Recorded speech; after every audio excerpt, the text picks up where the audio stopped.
What is up, D-Bags? JJ back here from Run Pure Bets with another free pick for you. This time it's going to be for the wildcard round of the NFL playoffs on Saturday, January the 9th. Game is going to be played between the Buffalo Bills and the Indianapolis Colts. Current spread is Bills minus 6.5, total 51.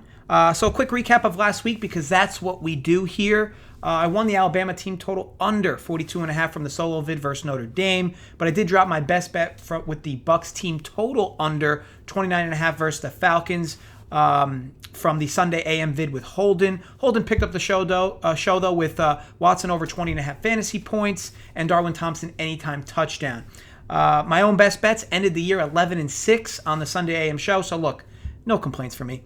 We also had one person go 4-0 in the NFL against the spread from the comments last week, who will be getting a Run Pure Bets t-shirt. That is Brandon Cola.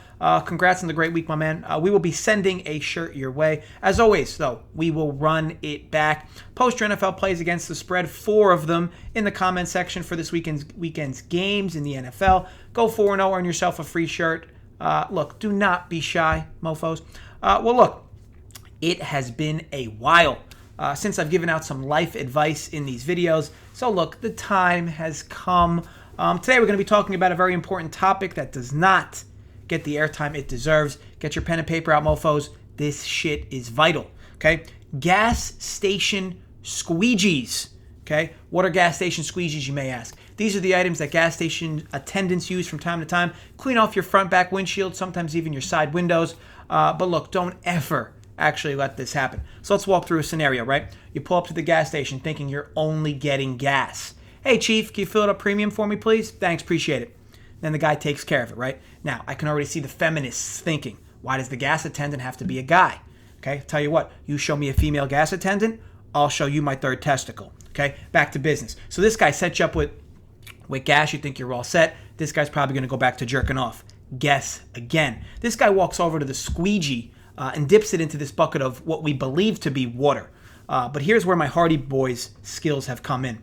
I'm pretty confident these gas stations must not have like bathrooms, and the owners just tell these poor guys to like shit and piss in the buckets. Okay, so imagine this: there are these buckets around by the gas pumps filled with piss and shit, and these guys dip the squeegees in them and start washing your windshields. Okay, most often without your consent. Now you may be wondering, how do I know these buckets have piss and shit in them? Okay, if someone pours piss on your face and told you it's a filet mignon, what would you think? Okay, take a whiff the next time these guys squeegee your car. It smells awfully similar to a Porta-John. Okay, anyway, so this guy washes your front and back windshield, and now your car is twice as dirty as it was before you ended up getting gas.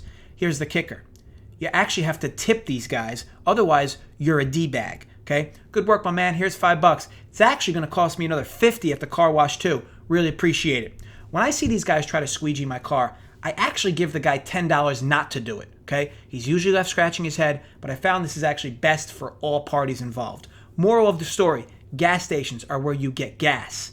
Nothing more, nothing less. All right, so on to the game here. Should be a good one, no? I'll tell you this, my favorite look in this game is kind of a unique one, I guess. Colts team total over 22 points, and it's for quite a few reasons. And I got this minus 110 at FanDuel in New Jersey. Look, I get it. Bills have been a powerhouse lately. Many are knob-slobbing them coming into this game, coming into the playoffs, hoping we get a Chiefs-Bills matchup, right? This is still a team, though, that's barely a top 15 defense in terms of YPP, yards per play. And mind you, these numbers have been swayed a bit by the Bills playing their best 4 games of the year defensively to end the season. Games that were against the Steelers, Broncos, Patriots, and Dolphins, all of whom rank in the bottom 10 in the NFL in offensive yards per play. The Colts are inside the top 10 in this same category. Speaking of the Colts, I've been admittingly a Jonathan Taylor hater, if you will, for most of the year. I just watched a lot of Colts games early on, and the guy wasn't doing anything despite having massive holes open in front of him. I mean, dude practically has got Moses in front of him, still couldn't find wiggle room. Now, I'm not one of those guys who's going to die on a hill of bad takes, okay? Life evolves, you got to evolve with it. Taylor has since changed his tune and now looks the best he's looked all year as we head into the playoffs. Now, sure, he's seen some soft defenses versus the run recently, but the Bills aren't any different. This Bills team ranks 26th in NFL in yards allowed per rush attempt. Colts have one of the most balanced offenses in the league, so it's not like the Bills can sell out to stop the run in this spot either. So yes, I think the Colts moved the ball in this game. Worth noting, the Colts have scored less than 19 points one time this year in a head-scratching game versus the Ravens, where points were left on the board all game by the Colts. It wasn't like they were just completely stifled. And they had 10 points in that game, by the way. We need 23 to get over this bet. The Colts have scored at least 23 points in all but 3 games this year and have gone over this number in 8 straight games and 11 of 12. This offense has really hit its stride since Jonathan Taylor's started to run much better between the tackles. Now, on the other side, Buffalo is allergic to running the football in close games. Colts are also second best in the NFL versus the run. To me, this translates to an extra amount of Josh Allen dropbacks, which could mean more incomplete passes, stopping the clock on their side. Buffalo is also no stranger to big plays, which should put more pressure on the Colts to score points.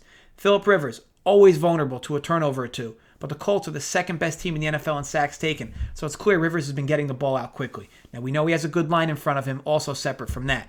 The other item that needs addressing here is the weather, okay? This is a dome team in the Colts heading outdoors for a playoff game to Buffalo. Always a concern with weather. In Buffalo on Saturday at game time figures to be about 31 degrees, partly sunny with almost no wind, okay? Perfect football weather if you ask me. All in all, I think the Colts trouble this Bills team, especially on the Bills' defensive end. I'm not saying the Colts run away with this game or even win outright, but it's hard to imagine this Colts offense completely no-showing in this spot under Frank Wright with the leadership of Rivers and Jonathan Taylor, who's been running his best all year. Of course, though, any given Sunday or Saturday, right? Regardless, though, one unit for me, Colts team total over 22 points, minus 110, FanDuel in New Jersey. May the odds be ever in our favor. I want to thank you all for watching. If you enjoyed, thumbs up. Create some fake accounts more. Thumbs up. If you did not enjoy, I hope you fall in a sewer. As always, drop your comments below with your thoughts on the vid and post your 4 NFL plays against the spread for this weekend. I'm going to be back with a video play for Sunday, which I should have out Friday night, and another video play for this college football national championship, Clemson, Ohio State. So look, stay tuned for that. Then next week, I'm going to start posting college basketball vids. So as well, stay tuned for all that also. I wish you all the best of luck with all your bets. As always, gamble responsibly and stay safe, folks.